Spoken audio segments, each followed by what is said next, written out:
الحمدللہ رب العالمین والصلاة والسلام علی سید المرسلین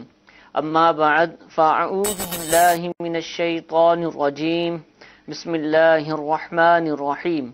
الصلاة والسلام علیک یا رسول اللہ الصلاة والسلام علیک یا حبیب اللہ الصلاة والسلام علیک یا نبی اللہ وَعَلَىٰ آلِكَ وَأَصْحَابِكَ يَا نور اللہ۔ پیارے اور محترم اسلامی بھائیوں، دارالفتاء اہل سنت سلسلے میں مرحبا کہتے ہیں۔ مفتی صاحب ہمارے ساتھ موجود ہیں اور الحمدللہ پچھلی دو جو بدھ گزر چکے ہیں اس سلسلے کے اندر ایک موضوع ہمارا تھا بدعت کے حوالے سے الحمدللہ ہم نے مفتی صاحب سے تفصیل کے ساتھ اس کی اقسام اور اس کے حوالے سے جو شریعت کے احکام ہیں، جو اس کی حقیقت ہے، جو اس کی اصل ہے، وہ ہم نے سنی۔ آج بھی اسی موضوع کو لے کر ہم آگے بڑھیں گے، لیکن آج کے سلسلے میں اس حوالے سے جو آپ کی کالز ہمیں موصول ہوئیں، آپ کی جانب سے جو سوالات ہمیں موصول ہوئے، وہ انشاءاللہ شامل سلسلہ ہوں گے۔ آپ بدعت کے حوالے سے سوال کرنا چاہیں یا کسی اور حوالے سے پوچھنا چاہیں، آپ بھی ہمیں کال ملا سکتے ہیں، SMS کر سکتے ہیں، آپ کا سوال انشاءاللہ سلسلے میں شامل کرنے کی نیت کرتے ہیں۔ شیخ طریقت امیر اہل سنت دامت برکاتہم العالیہ نے شعبان المعظم کے حوالے سے الحمدللہ ایک رسالہ تصنیف فرمایا ہے، آقا کا مہینہ۔ الحمدللہ آج پاکستان میں شعبان المعظم کی دوسری شب ہے، آج 2 تاریخ کا آغاز ہو چکا ہے۔ الحمدللہ اس رسالے کے اندر امیر اہل سنت دامت برکاتہم العالیہ نے شعبان المعظم کے فضائل، اس ماہ میں پڑھے جانے والے نوافل، خاص کر شب براءت کے حوالے سے الحمدللہ کافی تفصیل سے کلام کیا ہے، اور اسی طرح شب براءت پر یا عام دنوں میں بھی جو قبرستان کی حاضری ہوتی ہے اس کے حوالے سے بھی مدنی پھول اس رسالے کا حصہ ہے۔ صلحوں کے حوالے سے الحمدللہ کلام موجود ہے، اور بہت سارے مدنی پھولوں کا یہ گلدستہ ہے یہ رسالہ آقا کا مہینہ۔ تو جس اسلامی بھائی نے ابھی تک اس رسالے کو نہیں پڑھا یا اس سال نہیں پڑھا، ان سے مدنی التجا ہے کہ اس رسالے کو حاصل کیجئے اور اس کو جلد از جلد پڑھیے۔ اس کے اندر جو فضائل، جو برکات، جو نوافل کا بیان ہے، انشاءاللہ پڑھیں گے تو اس پر عمل کرنے کا جذبہ بھی حاصل ہوگا۔ اسی رسالے کے صفحہ نمبر 19 پر حدیث پاک موجود ہے۔ نبی کریم صلی اللہ تعالی علیہ وآلہ وسلم نے ارشاد فرمایا، بروز قیامت لوگوں میں سے میرے قریب تر وہ ہوگا جس نے دنیا میں مجھ پر زیادہ درود پاک پڑھے ہوں گے۔ صلو علی الحبیب صلی اللہ تعالی علی محمد صلی اللہ تعالی علیہ وآلہ وسلم۔ پہلی کال سلسلے میں شامل کرتے ہیں۔ جی پوچھنا یہ چاہتا ہوں کہ ہمارے پاس کون سا ایسا پیمانہ ہے جس سے یہ پتہ چل سکے کہ یہ بدعت اچھی ہے یا بری ہے؟ جواب فرما دیں۔ جی حضور، بدعت کی اقسام تو آپ نے ارشاد فرما دی، سمجھیں گے کیسے اس کو؟ الحمدللہ رب العالمین والصلاة والسلام علی سید الانبیاء والمرسلین، اما بعد فاعوذ باللہ من الشیطان الرجیم، بسم اللہ الرحمن الرحیم۔ اس کے پیمانے تو ظاہر ہے کہ جو پیچھے احادیث طیبہ بیان ہو چکی اس میں بیان ہو چکا ہے کہ نبی رحمت شفیع امت صلی اللہ تعالیٰ علیہ وآلہ وسلم خود اس کا پیمانہ بیان کر چکے ہیں، اصول بیان فرما چکے ہیں۔ وہ یہ بیان فرما دیا کہ ما احل اللہ فی کتابہ فہو حلال وما حرم اللہ فی کتابہ فہو حرام وما سکت عنہ من غیر نسیان فہو عفو، کہ جس کو اللہ تبارک و تعالیٰ نے اپنی کتاب میں حلال فرمایا وہ حلال، جس کو حرام فرمایا وہ حرام، اور جسے بغیر بھولے اللہ تبارک و تعالیٰ نے سکوت فرمایا، کچھ بھی اس کے بارے میں منع نہیں فرمایا، سکوت فرمایا،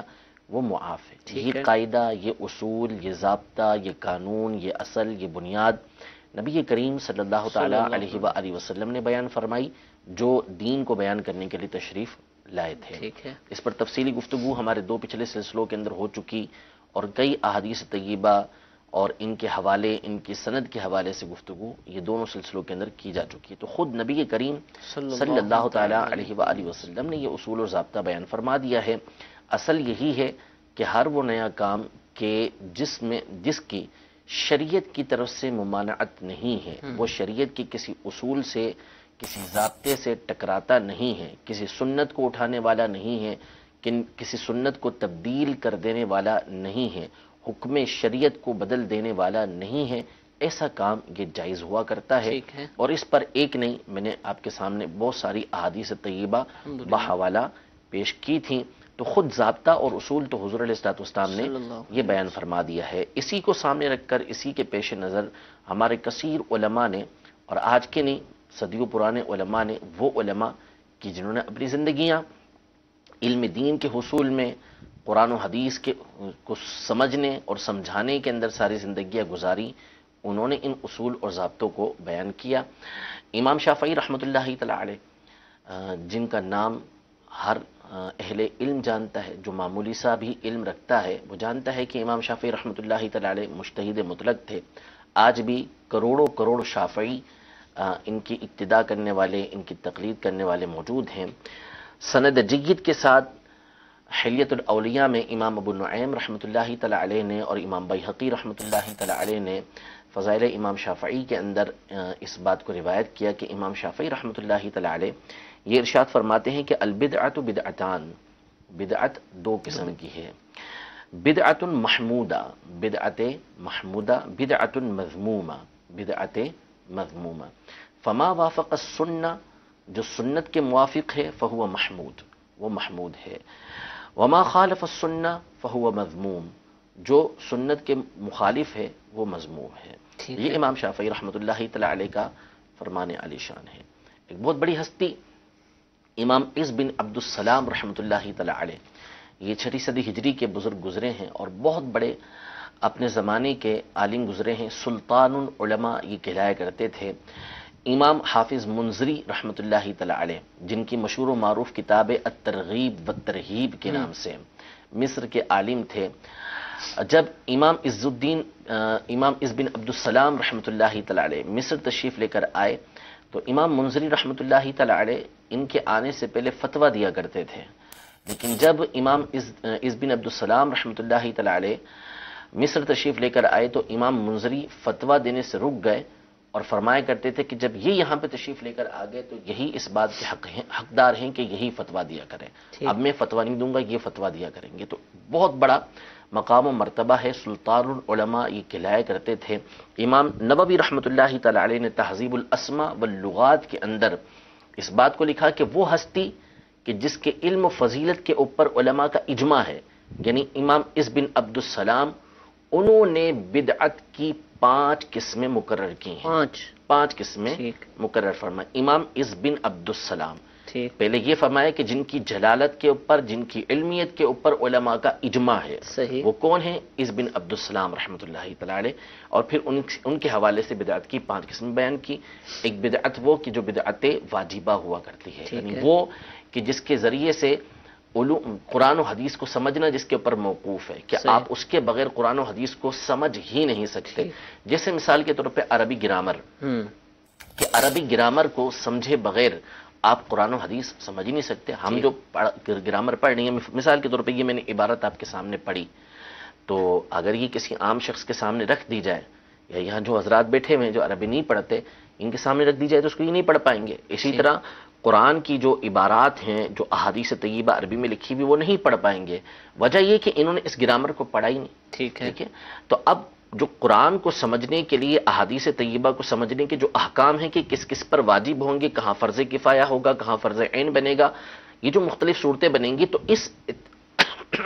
اس اعتبار سے اس کا سیکھنا بھی یہ مقرر ہوتا چلا جائے گا۔ تو علماء نے فرمایا کہ اس اعتبار سے جو نحو کا سیکھنا ہے، اس گرامر کا سیکھنا، یہ واجب بن جاتا ہے۔ تو یہ جو گرامر ہے، یہ نبی کریم صلی اللہ علیہ وسلم کے زمانے میں نہیں تھی۔ حضرت علی رضی اللہ تعالی عنہ کے حکم سے سیدنا ابو الاسود الدویری رحمۃ اللہ تعالی علیہ نے کچھ قواعد جمع کیے، پھر اس کے بعد یہ باقاعدہ بعد میں جا کے مرتب ہوئی۔ تو اس کو علماء نے فرمایا کہ بدعت مذمومہ ہے، بدعت واجبہ ہے، اس کو واجبہ قرار دیا۔ پھر اس کے بعد بعض بدعتوں کے بارے میں فرمایا کہ بدعت مستحبہ ہوا کرتی ہیں، ایسی بدعت کہ جو مستحب ہے، اچھی بدعت ہے۔ ٹھیک ہے، جیسے مثال کے طور پر علماء احناف کی بڑی تعداد نے، ہم نماز میں نیت کرتے ہیں کہ میں نیت کرتا ہوں 4 رکعت فرض کی۔ نبی کریم صلی اللہ تعالی علیہ وسلم کے زمانے اقدس میں، صحابہ کرام علیہم رضوان کے زمانے اقدس میں، تابعین کے زمانے اقدس میں اس طرح کوئی نیت نہیں ہوا کرتی۔ اچھا جی، ہم یہ باقاعدہ کرتے ہیں، بعض تو سمجھتے ہیں کہ نہیں کی تو نماز بھی نہیں ہوگی، بس یہ زبان سے جو ہم نیت کرتے ہیں، زبان سے نیت نہیں ہوا کرتی دل تھی۔ سے اس کو باقاعدہ در مختار کے اندر لکھا کہ بدعت ہے، بدعت، لیکن اس کے تحت شرح کے اندر لکھا کہ ای بدعت مستحبہ، اچھی بدعت ہے، مستحسنہ، ایسی بدعت ہے کہ جو مستحسن مستحب بدعت ہے۔ ٹھیک ہے، تفصیل کے ساتھ ہمارے علماء نے کلام کیا۔ وجہ کیا؟ وجہ یہ ہے کہ وہ حضرات جو تھے ان کی توجہ مکمل دل کی حاضر رہا کرتے تھے، توجہ کے ساتھ نماز پڑھا کرتے تھے۔ بعد والے حضرات جب نماز پڑھنے کے لیے آتے تو اب ہمارا جو زمانہ ہے، مثال کے طور پر ہم جس طرح نماز پڑھتے ہیں وہ سب جانتے ہیں، ٹھیک ہے، تو نیت کرتے وقت نیت جو اصل چیز ہے وہ دل کا ارادہ ہے، ٹھیک ہے، ٹھیک آپ ہے، کی توجہ ہے، توجہ ہونی چاہیے نماز کی طرف، آپ کی دل سے آپ نماز کا ارادہ کریں۔ تو اب بندہ جب زبان سے نیت کرتا ہے تو اس زبان سے نیت کرتے ہوئے اس کی دل کی طرف بھی توجہ ہو جاتی ہے۔ تو یہ زبان سے نیت کرنا یہ اس کے دل کی نیت کے لیے معاون بنتا ہے، مددگار بنتا ہے، اس کے لیے تعاون کا سبب بنتا ہے۔ تو اس لیے علماء نے فرمایا کہ بدعت مستحبہ ہے، ٹھیک ہے، یہ ایک اچھی بدعت ہے، اچھا کام ہے، اچھا طریقہ کار ہے۔ اسی طرح ہم نے جو بہت ساری مثالیں پچھلے اپنے سلسلوں کے اندر دی کہ اذان ثانی جاری ہوئی، جماعت جو جاری کی، قرآن مجید فرقان حمید کو جمع کیا گیا، یہ تمام کی تمام چیزیں یہ بدعت مستحبہ اور بعض بدعت واجبہ کی صورت کے اندر یہ آتی ہیں۔ اسی طرح بعض بدعتیں مباحہ ہوتی ہیں کہ ٹھیک ہے نبی کریم صلی اللہ علیہ وسلم کے زمانے اقدس میں نہیں تھیں، لیکن وہ کریں تو اس میں کوئی حرج نہیں ہے۔ جیسی لباس ہم نے پہنا ہوا ہے، نبی کریم صلی اللہ تعالیٰ علیہ وآلہ وسلم سے بھی عین ہی اس طرح کا لباس ہو، نہیں ضروری نہیں، ٹھیک ہے، آپ بالکل اسی طرح کا پہنتے ہو، اسی طرح کا امامہ ہو، یا نبی کریم صلی اللہ تعالیٰ علیہ وسلم سے اس طرح کے مختلف کھانے جو ہم استعمال کرتے ہیں وہ اسی طرح کے ہوں، ضروری نہیں ہے، لیکن ان کا کھانا، اس طرح کا لباس پہننا، اس طرح کی سواریاں استعمال کرنا جائز ہے، کوئی حرج نہیں ہے اس کے اندر۔ بعض بدعتیں حرام ہوتی ہیں، یہ وہ بدعتیں کہ جو نبی کریم صلی اللہ تعالیٰ علیہ وآلہ وسلم کی سنت کو اٹھا دینے والی، یا عقائد باطلہ، جیسے ایسا عقیدہ گھڑ لینا کہ جو نبی کریم صلی اللہ تعالیٰ علیہ وسلم کے لائے ہوئے دین کے خلاف، صحابہ کرام علیہم رضوان کے عقیدے کے خلاف ہے، تو ایسا عقیدہ ہو تو یہ بدعت مذمومہ کہلاتا ہے، بدعت حرام کہلاتا ہے۔ اسی طرح بعض بدعتیں مکروہ ہوتی ہیں، ناپسندیدہ ہوتی ہیں، اچھی نہیں ہوتی، جیسے اب تو ایسا نہیں، لیکن پہلے کے دور کے اندر مسجدوں کو بالخصوص محراب کا جو حصہ ہے اس کے اندر نقش و نگار کرنا، ٹھیک ہے، اب ہمارے علماء نے تو اس کو جائز قرار دے دیا کہ لوگ متوجہ ہوتے ہیں تو آ جائیں اندر، ٹھیک ہے کہ جائز ہے، لیکن بالخصوص محراب کے اندر اس کو بدعت خلاف اولا قرار دیا کہ ایسا نہیں کرنا چاہیے۔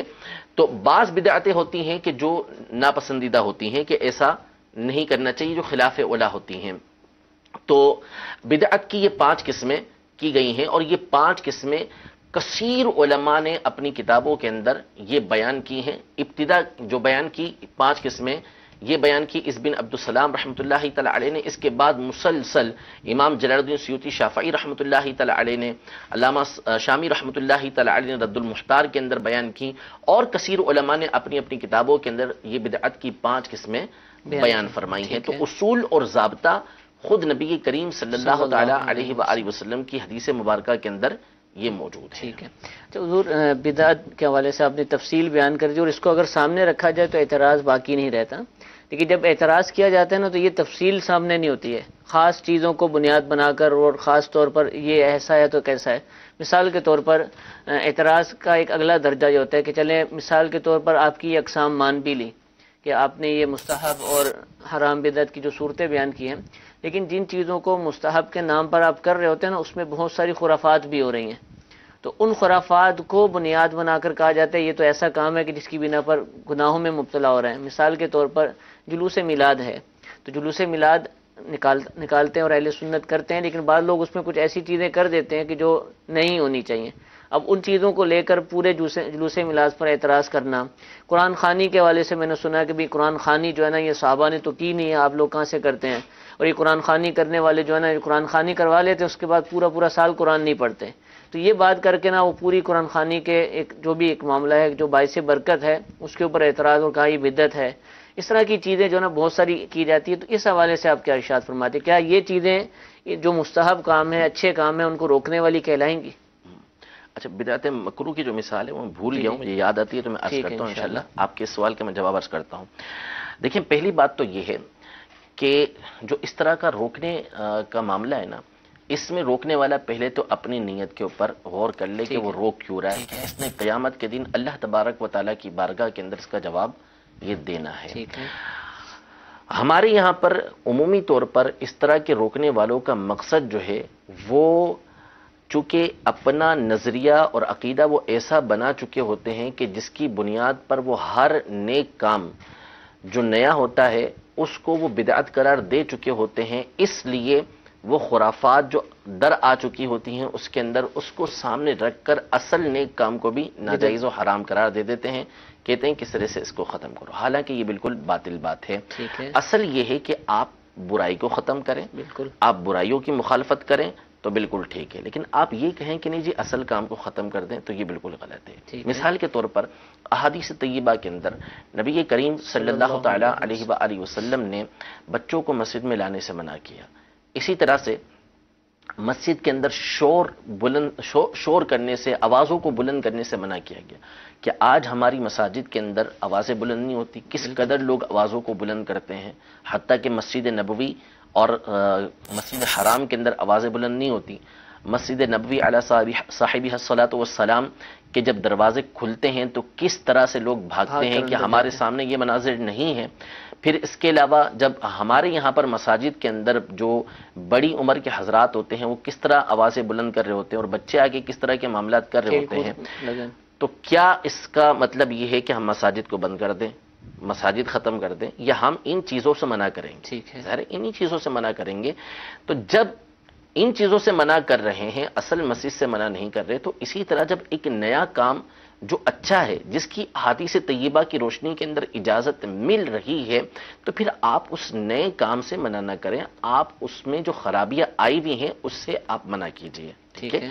تو آپ مثال کے طور پر عید میلاد النبی کے جلوس کے اندر کوئی خرابی آتی ہے تو آپ نے تو کچھ بھی اس کے بارے میں نہیں بولا ہوگا، جتنا علماء اہل سنت بولتے ہیں، اور اس دور کے اندر امیر اہل سنت نے اس حوالے سے جتنی گفتگو فرمائی اور جس طرح اصلاح فرمائی، وہ اصلاح کا جو خوبصورت انداز ہے اور جتنی برائیاں اس سے دور کی، ان لوگوں نے مخالفت کی جو مخالفت کرتے ہیں، ٹھیک ہے، ان کے مخالفت سے کوئی فائدہ نہیں ہوا۔ جلوس میلاد تو بڑھ رہے ہیں اور بڑھتے جائیں گے، اور جو لوگ اب مخالفت آج تک کرتے ہوئے آ رہے تھے وہ کسی نہ کسی بہانے سے دوسرے جلوس نکالنا انہوں نے شروع کر دیے، وہ سب کے سامنے ہے، ٹھیک ہے، لیکن جو مخالفت ہوتی رہی، جلوس میلاد بڑھتے رہے، جو برائیاں تھیں جن کی مخالفت کرنی چاہیے تھی وہ ختم نہ کر سکے، لیکن امیر اہل سنت دامت برکاتہم العالیہ کی تبلیغ کی وجہ سے، آپ کی کوششوں کی وجہ سے کتنے ایسے معاملات ہیں کہ جن کی اصلاح ہوئی۔ آپ کی کوششوں کی وجہ سے ہزاروں اسلامی بہنیں ایسی ہوں گی کہ جنہوں نے جلوس میلاد کو دیکھنا تک چھوڑ دیا ہوگا، ٹھیک ہے، نہیں جاتی۔ اسی طرح سے آپ کا جو طریقہ کار ہے، آپ کے طریقے کے مطابق جو دعوت اسلامی کے تحت جلوس نکلتے ہیں وہ کس شاندار انداز میں نکلتے ہیں، ہرگز اس میں اس طرح کے معاملات نہیں ہوتے۔ جو کرتے ہیں امیر اہل سنت اس کی مذمت کرتے ہیں، علماء بھی اس کی مذمت کر رہے ہوتے ہیں۔ تو یہ طریقہ کار ہوتا ہے کہ جو خرابی آ رہی ہے اب خرابی کی نشاندہی کریں، احسن انداز میں آپ ان کو سمجھائیں، وہ خرابی بھی دور ہوگی اور اچھا کام بھی جاری رہے گا۔ آپ جب اصل کام کی مخالفت پہ جائیں گے نا، وہ مانیں گے بھی نہیں، اصل کام کی مخالفت آپ کی بھی غلطی ہوگی اور نہ برائی دور ہوگی نہ اصل کام دور ہوگا۔ اصل کام کی تو مخالفت بھی غلط ہے اور جو تبلیغ کا طریقہ کار ہے وہ بھی غلط ہو جائے گا۔ ایک بات ہوگی۔ دوسری بات یہ کہ آپ نے کہا کہ وہ ایک دفعہ کر کے پھر چھوڑ دیتے ہیں، تو یہی سوال کہ قرآن مجید فرقان حمید جو ہے اس کا آپ لوگ رمضان کے اندر درس دیتے ہیں، ایک مہینہ درس دیا اس کے بعد آپ بھی بیٹھ جاتے ہیں، ترجمہ پڑھتے ہیں، ترجمہ پڑھا پھر اس کے بعد بیٹھ گئے، پورے سال جو ہے کوئی ترجمہ نہیں پڑھ رہا، کوئی تفسیر نہیں پڑھ رہا، تو یہ تو پھر وہی معاملہ ہو گیا، تو یہ بھی پھر بدعت قرار دی جائے۔ تو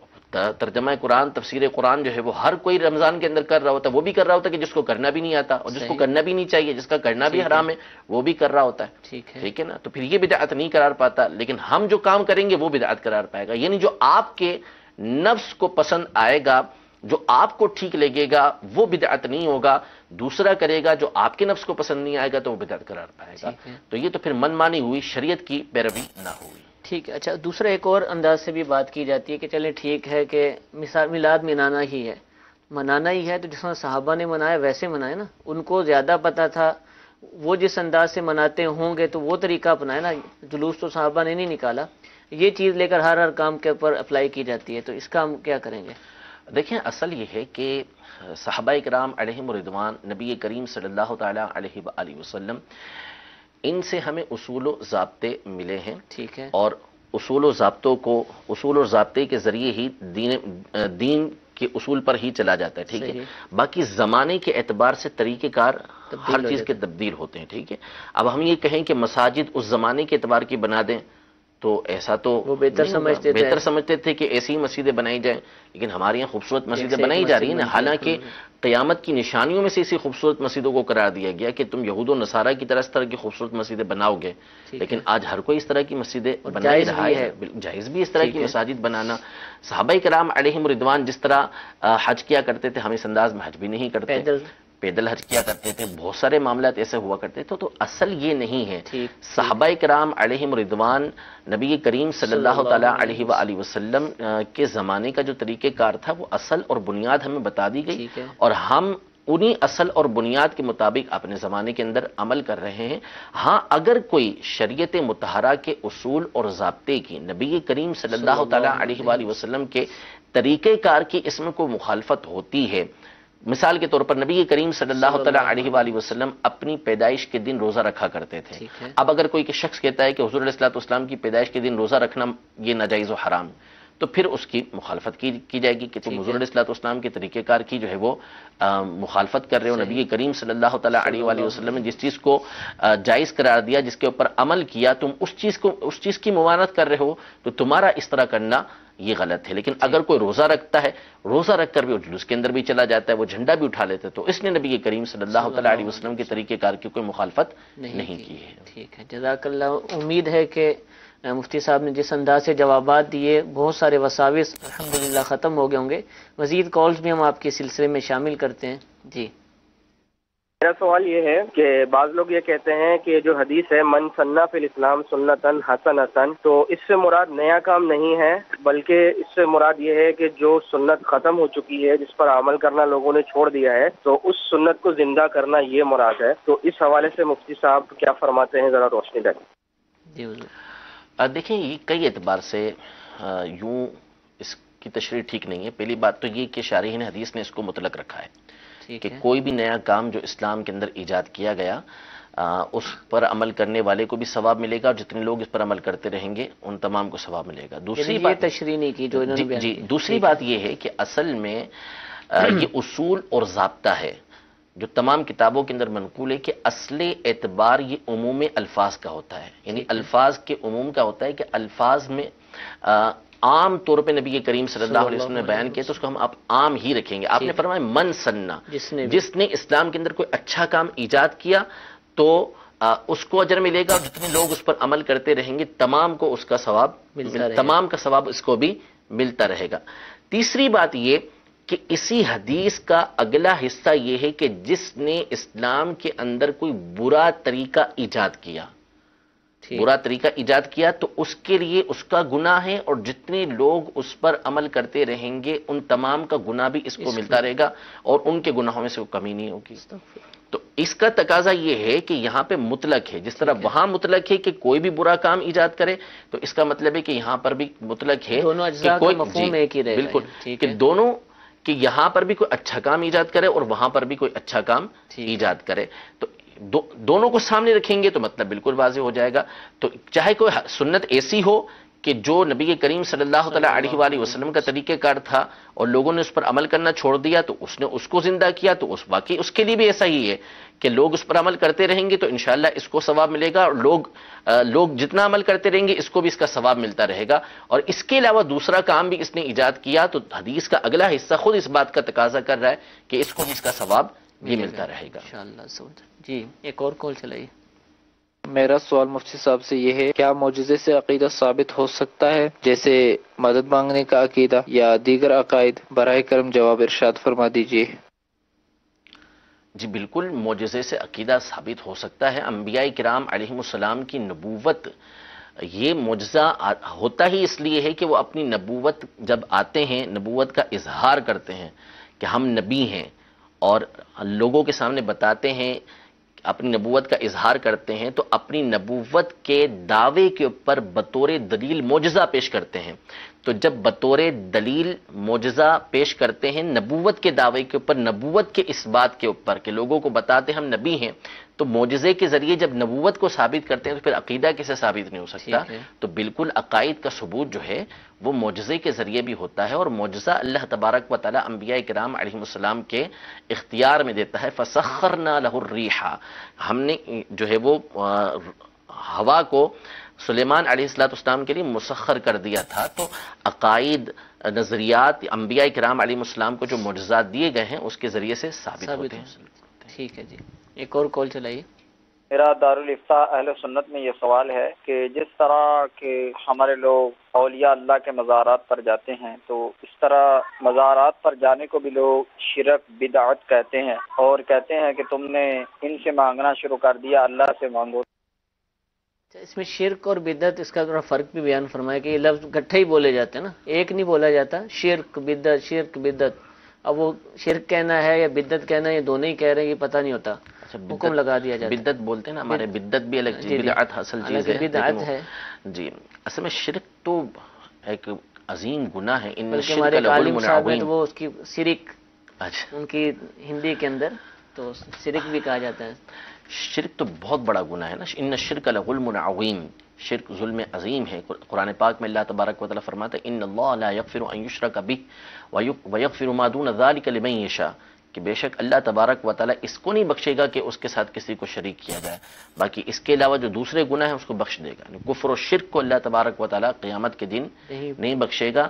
باقی کفر و شرک کے علاوہ جتنے گناہ ہیں جس کو چاہے گا اللہ تبارک و تعالیٰ یہ بخش دے گا۔ تو شرک تو یہ ہے کہ اللہ تبارک و تعالیٰ کے علاوہ کسی اور کو عبادت کے لائق سمجھنا، یا جیسا اللہ تبارک و تعالیٰ کی ذات ہے ویسا کسی اور کو سمجھنا، یعنی اللہ تبارک و تعالیٰ خود سے ہے، واجب الوجود ہے، خود سے ہے، اور اللہ تبارک و تعالیٰ ہے تو دوسرے ہیں، ایسا کسی اور کو سمجھنا۔ حتیٰ کہ نبی کریم صلی اللہ تعالیٰ علیہ وآلہ وسلم جو ہم تمام کے آقا ہیں، ان کو بھی اگر کوئی ایسا سمجھے گا تو وہ بھی شرک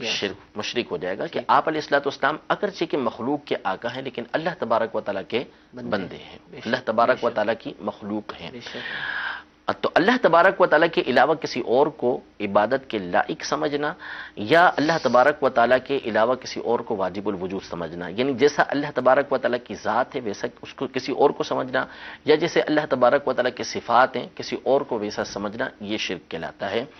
تو یہ لوگ سمجھتے نہیں ہیں اور ہر معاملے کے اندر اس کو شرک کراتا ہے۔ اب مزار پہ چلا گیا کوئی تو یہ کیسے شرک ہو جائے گا؟ یعنی مزار پہ کہنے والے کیسے کہتے ہیں، تھوڑا ایکسپلین ہو جانا سر، میں یہ لفظ تو بچپن سے سنتے آ رہے ہیں۔ صرف مزار پہ جانا کیسے شرک ہو گیا؟ ایسے تو کوئی شرک نہیں ہو سکتا۔ آپ جا کر مزار پہ کوئی شخص گیا، ٹھیک ہے، جا کے قبر کے سامنے یوں سجدہ کرتا ہے کہ نعوذ باللہ صاحب قبر کو اپنا معبود سمجھ کے اس کو سجدہ کرتا ہے یا اس کی عبادت کرتا ہے، تو اب یہ شرک بنے گا۔ یہ کوئی مسلمان تو ایسا نہیں کرے گا، کسی مسلمان کے تصور کے اندر ایسا نہیں۔ اول تو سجدہ کوئی کرتا ہی نہیں ہے، وہاں جا کے سجدہ کرتا نہیں۔ اکثریت وہ ہوتی ہے کہ اب وہ جا کے چومتے ہیں، نمبر ایک چومتے ہیں، ہم منع کرتے ہیں، ٹھیک ہے۔ ہمارے امام اہل سنت اعلی حضرت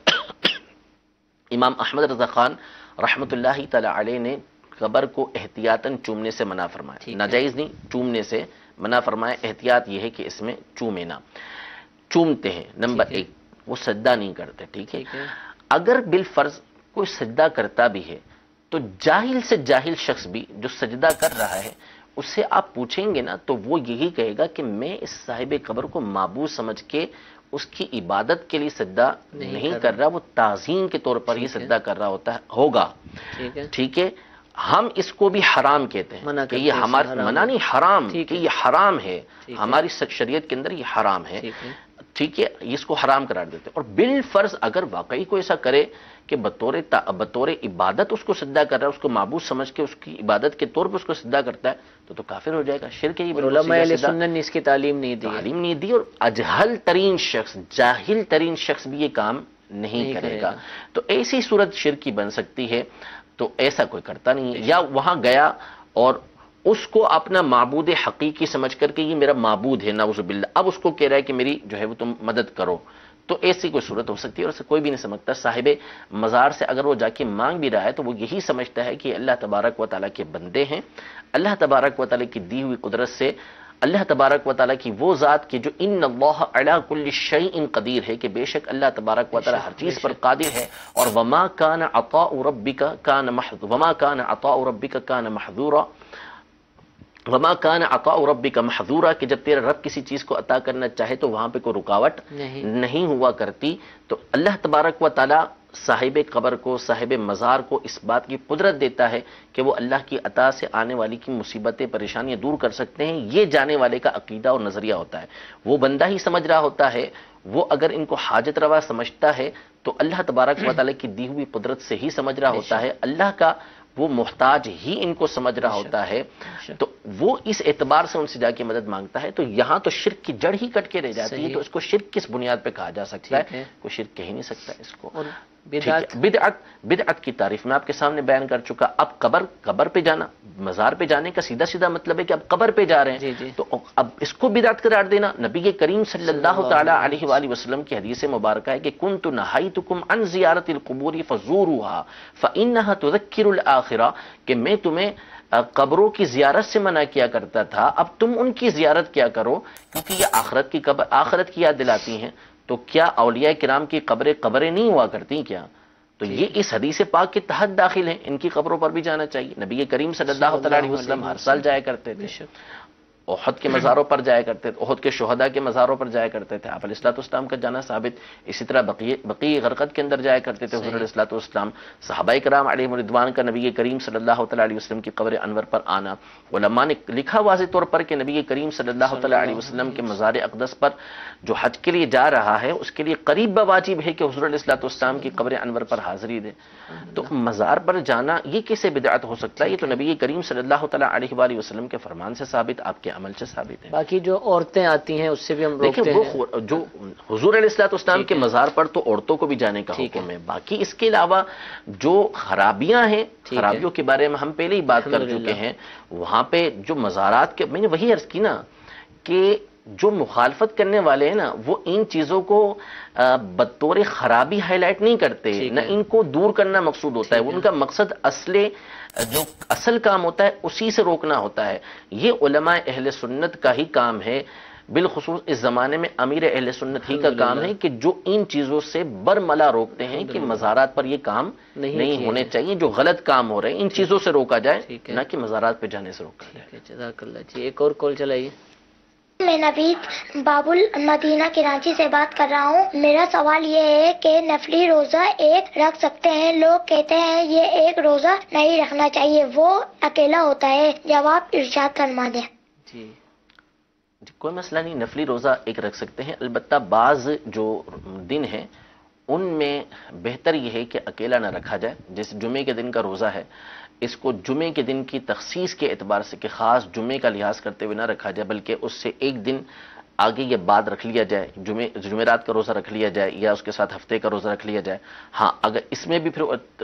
اس میں بھی جو ہے وہ تخصیص ہے۔ مثال کے طور پہ اگر کوئی شخص ایک دن چھوڑ کے ایک دن روزہ رکھنے کا عادی ہے اور پھر جمعے کا دن درمیان میں آ گیا تو اس دن وہ جمعے کا روزہ بھی رکھ سکتا ہے، یا اس کی عادت ہے کہ وہ کسی مخصوص دن کا روزہ رکھا کرتا تھا تو اس میں جمعے کا دن آ گیا تو اس میں پھر رکھنے کی اجازت ملتی ہے۔ یا اسی طریقے سے عاشورے کا دن کا روزہ ہے تو بہتر ہے کہ ایک دن پہلے یا ایک دن بعد روزہ رکھ لے، لیکن فقط ایک دن کا روزہ رکھا تو بھی گناہ نہیں ہے، روزہ اس کا ہو جائے گا۔ یہ ایک روزہ اکیلا رہ جاتا ہے، ایسا اس کی کوئی حقیقت نہیں ہے۔ تو بعض دن ہیں کہ جن میں یہ ارشاد فرمایا گیا کہ اس کے ساتھ ایک دن پہلے یا ایک دن بعد کا روزہ ملا کے یہ رکھ لیا جائے۔ حضور ایک سوال آخری کہ آج الحمدللہ بدھ ہے اور بدھ کو مدنی مذاکرہ نہیں ہوتا عام طور پر، آج مدنی مذاکرے کا اعلان ہے، تو یہ کیوں ہے یہ بھی ارشاد فرمائیے، اور جس وجہ سے ہے وہ کیا فضیلت ہے، کیا وجہ ہے، اور یہ جس وجہ سے بھی ہو رہا ہے، اور 2-3 دن پہلے بھی ایک مدنی مذاکرہ ہوا، تو کیا یہ بھی ساری چیزیں بدعت کہلائیں گی؟ کیونکہ اس کو بھی کہا جا رہا ہے کہ یہ بھی بدعت ہے، تو کیا ہے آج یہ بھی ارشاد فرمائیے اور اس کے بعد وضاحت فرمائیے۔ جی، آج سیدنا امام اعظم نعمان بن ثابت امام ابو حنیفہ رحمۃ اللہ تعالی علیہ کا عرس کا دن ہے، سبحان اللہ، 2 شعبان المعظم کو۔ ماشاءاللہ۔ تو اسی سلسلے میں امیر اہل سنت دامت برکاتہم العالیہ کا یہ بھی کارنامہ ہے، اور زبردست کارنامہ ہے کہ آپ نے یہ ایک صورت بڑی زبردست نکالی ہے کہ جب بزرگوں کے ایام آتے ہیں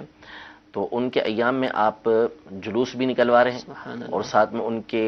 دن کی یاد بھی منا رہے ہیں، ان کا تذکرہ بھی ہوتا ہے، اور پھر جو ہے وہ مدنی مذاکرہ بھی فرماتے ہیں۔ بڑی خوبصورت نیتیں آپ نے اس میں کی ہوئی ہیں، جیسے مثال کے طور پر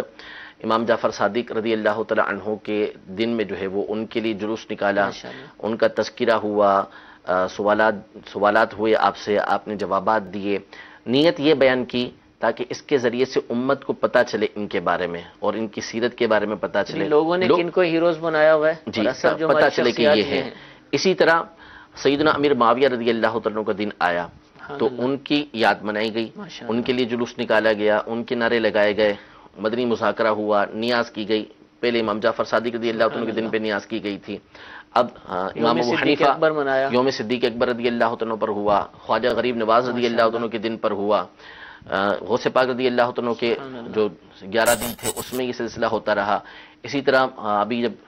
حضرت علی رضی اللہ عنہ کا دن آئے گا رمضان میں تو اس میں دھوم دھام کے ساتھ مولا مشکل کشا رضی اللہ عنہ کا جشن منایا جائے گا۔ تو اس طرح کے الحمدللہ بہت خوبصورت طریقے کار امیر اہل سنت نے نکالے ہیں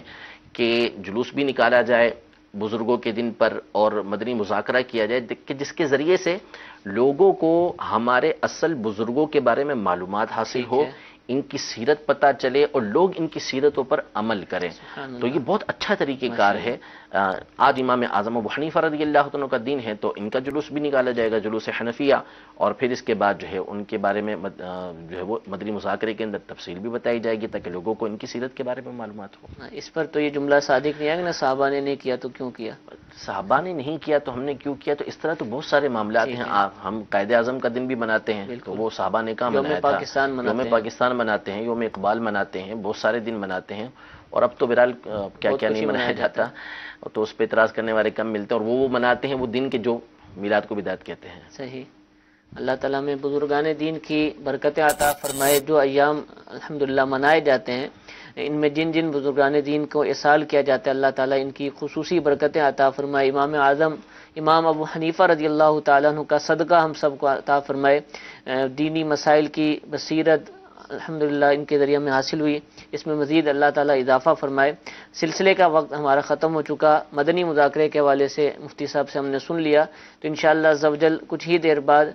کم و بیش 9 بجے عشاء کی نماز کے بعد تلاوت قرآن پاک سے مدنی مذاکرے کا آغاز ہو جائے گا، جلوس حنفیہ بھی ہوگا، اور انشاءاللہ عز و جل امیر اہل سنت دامت برکاتہم العالیہ مدنی مذاکرے میں حکمت برے سوالات، حکمت برے جوابات بھی عطا فرمائیں گے۔ تو آپ تمام اسلامی بھائیوں سے مدنی التجا ہے کہ آج بھی مدنی چینل کے ساتھ وقت گزاریے، جن کے لیے ممکن ہو، جن سے بن پڑے، وہ عالمی مدنی مرکز فیضان مدینہ میں تشریف لے آئیں، جلوس میں شرکت کریں، انشاءاللہ اس کی برکتیں ملیں گی۔ اللہ تعالیٰ ہم سب کو عمل کی توفیق عطا فرمائے، آمین بجاہ النبی الامین۔ صلو علی الحبیب صلی اللہ تعالی علی محمد صلی اللہ علیہ وسلم۔ گزارے کیسے زندگی، آؤ علماء سے پوچھ لیں، آئے جو مشکل پیش کوئی، آؤ علماء سے پوچھ لیں۔